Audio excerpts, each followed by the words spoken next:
March ମାସରୁ ମିଳିବ ବକେୟା ଡିଏର 25%। ନିର୍ବାଚନ ଆଗରୁ ରାଜ୍ୟ ସରକାରଙ୍କ ବଡ଼ ଭେଟି, ଏମାନଙ୍କୁ ମିଳିବ ଅଧିକ ଦରମା।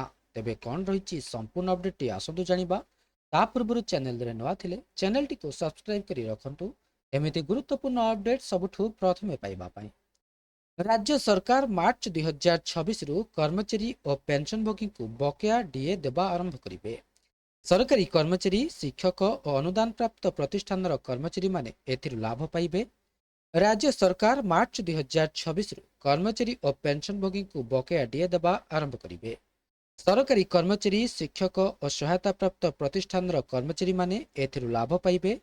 ନିର୍ବାଚନ ଆଗରୁ କର୍ମଚାରୀ ଓ ପେନସନଧାରୀଙ୍କୁ ମିଳିଲା ବଡ଼ ଉପହାର। ବକେୟା ଥିବା ଡିଏ ଦେବେ ରାଜ୍ୟ ସରକାର। ନିର୍ବାଚନ ପାଖେଇ ଆସୁଥିବା ବେଳେ ଅନେକ ଏଭଳି ଘୋଷଣା କର୍ମଚାରୀ ଓ ପେନସନଧାରୀଙ୍କ ପାଇଁ ଆଶ୍ୱସ୍ତି ଆଣିଛି।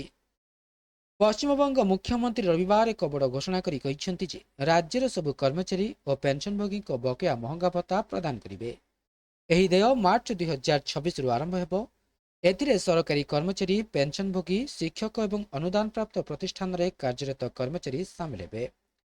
ରାଜ୍ୟ ବିଧାନସଭା ନିର୍ବାଚନର ତାରିଖ ଘୋଷଣା କରିବା ପୂର୍ବରୁ ପଶ୍ଚିମବଙ୍ଗର ମମତା ବାନାର୍ଜୀ ସରକାର ଘୋଷଣା କରିଥିଲେ ଯେ ରୋପା 2009 ଅନୁଯାୟୀ ମାର୍ଚ୍ଚରୁ କର୍ମଚାରୀମାନଙ୍କୁ ବକେୟା ଡିଏ ପ୍ରଦାନ ପ୍ରକ୍ରିୟା ଆରମ୍ଭ ହେବ। ରାଜ୍ୟର ଅର୍ଥ ବିଭାଗ ଏ ସମ୍ପର୍କରେ ବିସ୍ତୃତ ନିର୍ଦ୍ଦେଶାବଳୀ ଜାରି କରିଛି। ନିର୍ବାଚନ କମିଶନ ଆଗାମୀ ପଶ୍ଚିମବଙ୍ଗ ବିଧାନସଭା ନିର୍ବାଚନ ପାଇଁ ତାରିଖ ଘୋଷଣା କରିଛନ୍ତି। ନିର୍ବାଚନ କାର୍ଯ୍ୟସୂଚୀ ଘୋଷଣା ସହିତ ରାଜ୍ୟରେ ଆଚରଣ ବିଧି ଲାଗୁ ହୋଇଯାଇଛି। ବର୍ତ୍ତମାନର 8ଟି ପର୍ଯ୍ୟାୟ ପରିବର୍ତ୍ତେ ପଶ୍ଚିମବଙ୍ଗରେ 2ଟି ପର୍ଯ୍ୟାୟର ଭୋଟ ଗ୍ରହଣ କରାଯିବ। ପ୍ରଥମ ପର୍ଯ୍ୟାୟ 23 ଏପ୍ରିଲ ଏବଂ ଦ୍ୱିତୀୟ ପର୍ଯ୍ୟାୟ 29 ଏପ୍ରିଲରେ ଅନୁଷ୍ଠିତ ହେବ।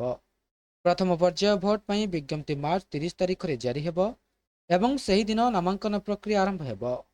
ପ୍ରାର୍ଥୀମାନେ ଏପ୍ରିଲ 6 ତାରିଖ ପର୍ଯ୍ୟନ୍ତ ସେମାନଙ୍କର ନାମାଙ୍କନ ଦାଖଲ କରିପାରିବେ। ମାର୍ଚ୍ଚ 30ରୁ ଏପ୍ରିଲ 6 ତାରିଖ ମଧ୍ୟରେ ଗ୍ରହଣ କରାଯାଇଥିବା ନାମାଙ୍କନ ଫର୍ମଗୁଡ଼ିକର ଯାଞ୍ଚ ଏପ୍ରିଲ 7 ତାରିଖରେ କରାଯିବ। ପ୍ରାର୍ଥୀମାନେ ଏପ୍ରିଲ 9 ତାରିଖ ପର୍ଯ୍ୟନ୍ତ ସେମାନଙ୍କର ନାମାଙ୍କନ ପ୍ରତ୍ୟାହାର କରିବାର ସୁଯୋଗ ପାଇବେ। ତାପରେ 152ଟି ଆସନ ପାଇଁ ପ୍ରଥମ ପର୍ଯ୍ୟାୟ ପାଇଁ ଭୋଟ ଗ୍ରହଣ 23 ଏପ୍ରିଲରେ ଅନୁଷ୍ଠିତ ହେବ। ଦ୍ୱିତୀୟ ପର୍ଯ୍ୟାୟ ମତଦାନ ପାଇଁ ବିଜ୍ଞପ୍ତି ଏପ୍ରିଲ 2 ତାରିଖରେ ଜାରି ହେବ ଏବଂ ସେହିଦିନ ନାମାଙ୍କନ ପ୍ରକ୍ରିୟା ଆରମ୍ଭ ହେବ। ପ୍ରାର୍ଥୀମାନେ ଏପ୍ରିଲ 9 ତାରିଖ ପର୍ଯ୍ୟନ୍ତ ସେମାନଙ୍କର ନାମାଙ୍କନ ଦାଖଲ କରିପାରିବେ। ମାର୍ଚ୍ଚ 2ରୁ 9 ତାରିଖ ମଧ୍ୟରେ ଗ୍ରହଣ କରାଯାଇଥିବା ନାମାଙ୍କନ ଫର୍ମଗୁଡ଼ିକର ଯାଞ୍ଚ ଏପ୍ରିଲ 10 ତାରିଖରେ କରାଯିବ। ପ୍ରାର୍ଥୀମାନେ ଏପ୍ରିଲ 13 ତାରିଖ ପର୍ଯ୍ୟନ୍ତ ସେମାନଙ୍କର ନାମାଙ୍କନ ପ୍ରତ୍ୟାହାର କରିବାର ସୁଯୋଗ ପାଇବେ। ତାପରେ 142 ଆସନରେ ଦ୍ୱିତୀୟ କିମ୍ବା ଅନ୍ତିମ ପର୍ଯ୍ୟାୟ ପାଇଁ ଭୋଟ 29 ତାରିଖରେ ହେବ। ରାଜ୍ୟର ସମସ୍ତ 294 ଆସନ ପାଇଁ ଭୋଟ ଗଣନା 4 ମଇ 2026ରେ ହେବ ଏବଂ ସମସ୍ତ ଆସନର ଫଳାଫଳ ସେହିଦିନ ପ୍ରକାଶ ପାଇବାର ଆଶା କରାଯାଉଛି। ତେବେ ଏହା ଥିଲା ସମ୍ପୂର୍ଣ୍ଣ ଅପଡେଟଟି। ଭିଡ଼ିଓଟି ଭଲ ଲାଗିଥିଲେ ଭିଡ଼ିଓଟିକୁ ଲାଇକ୍ କରନ୍ତୁ, ସେୟାର କରନ୍ତୁ ଏବଂ ଚ୍ୟାନେଲଟିକୁ ସବସ୍କ୍ରାଇବ କରିବା ପାଇଁ ଭୁଲନ୍ତୁ ନାହିଁ।